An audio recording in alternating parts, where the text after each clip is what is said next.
Change your own oil, save money, and know your car better. All you need is a few simple tools. Watch this video, I'll show you how. All we need is oil, an oil filter, some type of wrench, and a container to drain the old oil. The car we're going to be changing oil on today is a 2008 Ford Escape. If you have a different car, the concept is still the same.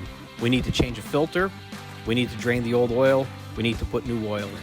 Sometimes your car will tell you when your oil needs to be changed, like you can see on the screen here. Other times, you need to keep track of the mileage yourself and change it when that mileage comes up. What kind of oil? How much of it? You can find all that information out and more by looking in your owner's manual. If your used car did not come with one, you can go to the manufacturer's website and download a digital version of it for your specific car. To find out what type of oil you need, you could also look under the hood of your car. The oil fill cap usually has what type of oil is required for your vehicle. According to the manual, my 3-liter V6 engine takes 6 quarts of 5W20 motor oil. If you're not sure what oil filter you need, you can ask at the auto parts store, or you can look it up on the manufacturer's website. I chose to have a Fram oil filter, and the model I need is the PH2. The oil drain plug is usually on the side or the bottom of the oil pan. That means we need to get under the car. Depending on your vehicle, you might need to raise it in order to get under it and reach this area. If you need to raise it, you can either use car ramps or you can jack the car up. If you're jacking the car, you can look in your manual for the spots where you can safely jack the car up at. Once you do get the car high enough to work on it, make sure you use a jack stand and position it in a safe spot in case if the jack fails or if it slips off. The last thing you want to do is get yourself hurt. The drain plug size on this car is 15 millimeters, so you can either use a wrench or you can use a socket and ratchet. That will get your old oil out. Our car is jacked up and on jack stands. Let's get under the car now and bring our wrench and our oil pan. Remember the old adage, righty-tighty, lefty-loosey. We're going to turn the bolt counterclockwise to loosen it and ultimately remove it. And then we will just unscrew it by hand until the oil starts to come out. We remove the bolt all the way and let it drain.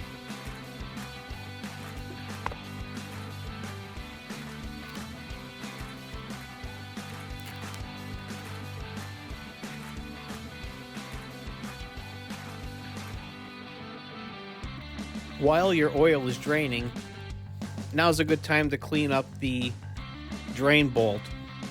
You can see there's a little washer here. We're going to make sure that's clean. Look for any type of debris or metal shavings or anything like that that would give you an indication there's a problem with the engine.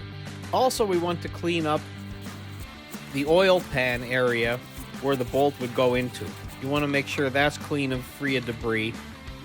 Now we're going to put our bolt back in. This time we're going to turn it clockwise until it tightens. Then once it's hand tightened, we're going to use a wrench. There's a certain torque spec for this. You don't want to go super crazy with it. Your owner's manual should have that information in there as well. Now we're going to move on to the oil filter. You can see I'm pointing to the red and black thing. That's the oil filter. In this car, it is near the exhaust in the front. It might be a different location on your vehicle. I'm going to use this round oil filter wrench with a socket and an extension, but I could also use those. We want to turn the wrench counterclockwise to remove the oil filter. At some point, you're going to see oil coming out of the filter, so make sure you have your oil pan moved over so you can catch that oil as it spills out of the filter. Now let's take a look at our old oil filter. We want to make sure that the gasket is still intact. Sometimes they'll get stuck on the mounting area on the engine, and that would create a big mess if you tried to install a filter and there's already a gasket there. Here's our new filter. What I want to do is put some oil into it, so this way the engine doesn't work as hard with that deficit of oil until it circulates in the system after our change. Once our oil filter is filled up, I'm going to take some of the new oil and also wipe it on the rubber gasket so this way it goes on easier and makes a better seal when we reinstall it. Before we reinstall the oil filter, I want to visually check that area and make sure there's nothing else there in that mounting surface. Nothing there, we're good to go. Okay, now we're going to spin this clockwise. And we're not going to need a wrench for this. We just need to hand tighten it. Once it's tight, we give it another quarter turn. Now we're going to add our oil. Identify your oil fill cap and remove it. You're probably going to need a funnel. So once you install the funnel, you can start pouring in your oil. Remember the amount that we have to put in. For this car, it's 6 quarts. I know I probably put half of a quart in the oil filter. So I have 5 quarts in this container I'm going to dump in, and I know I'm not going to overfill it at this point.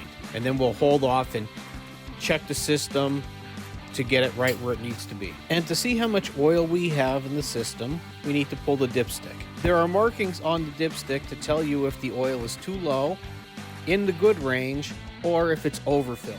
Unfortunately, my camera won't focus, but you can see that we are low on oil.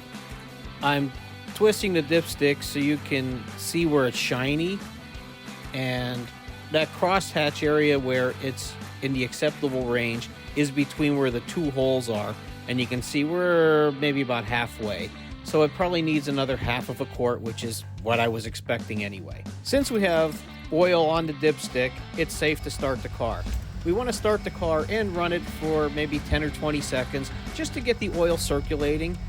That'll give us a better idea how much oil we need to add then. And also, it will help us look for any leaks if we didn't tighten something down properly, or if there's some problem that we created when we were doing the oil change.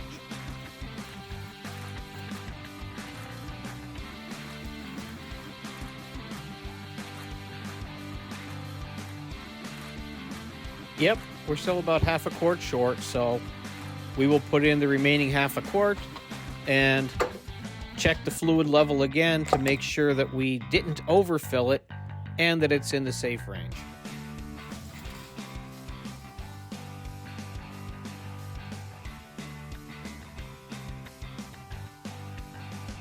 Okay, we're full. Now we can put the dipstick back, remove the funnel, and put the oil filler cap back on. Then there's one more thing we need to do yet to make our oil change complete. We need to get rid of that warning light on the dash reminding us to change the oil. With this vehicle, we start the car and it will give us the warning light telling us oil change is required. We're going to go down here to the selectors, hit the setup button once, and you'll see up here it says press reset to clear. So we will do that. It will clear our message and the oil will be reset back to 100% life. Also, we have to take care of this waste oil that we have. I'm going to dump it back into the now empty oil container, and there's 2 reasons for this. Number one, we want to transport it somewhere to dispose of it. Most auto parts stores will recycle your oil for free. You just have to bring it to them. But as we're dumping this too, we want to look at the color of the oil. We want to measure how much oil we actually got out of it to figure out if it's burning oil or leaking oil. And, well, unfortunately for me, I lost about a half a quart since the last oil change. But I hope that you found this helpful and it helps you save money and have a better idea on what's going on with your car. If this video was useful, tell a friend. Please share, like, subscribe, comment. Thank you for watching.